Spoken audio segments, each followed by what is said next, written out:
Exodus chapter 1. Now these are the names of the sons of Israel who came into Egypt. Every man and his household came with Jacob.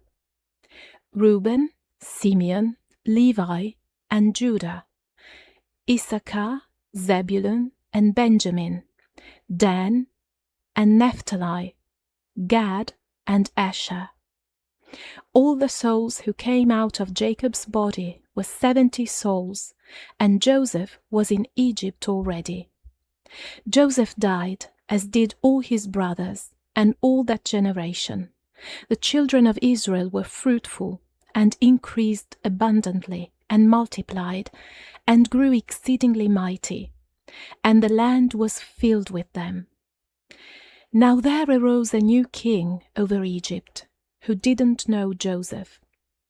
He said to his people, Behold, the people of the children of Israel are more and mightier than we.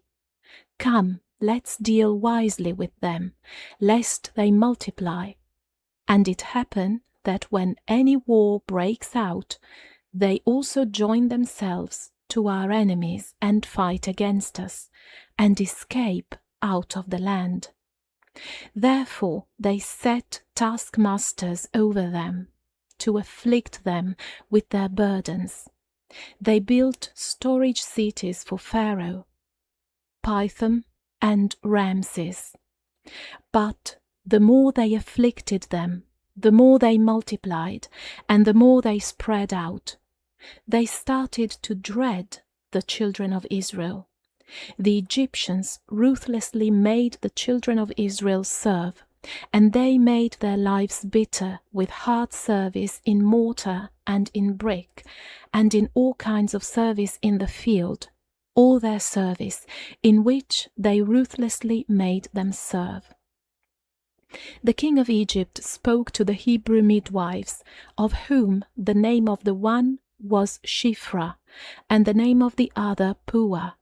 And he said, When you perform the duty of a midwife to the Hebrew women and see them on the birth stool, if it is a son, then you shall kill him.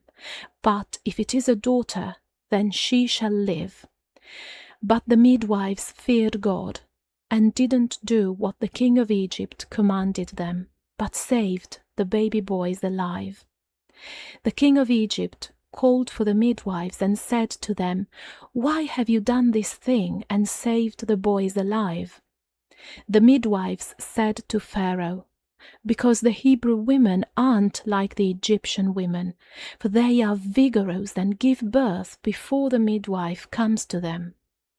God dealt well with the midwives, and the people multiplied and grew very mighty. Because the midwives feared God, he gave them families. Pharaoh commanded all his people, saying, You shall cast every son who is born into the river, and every daughter you shall save alive.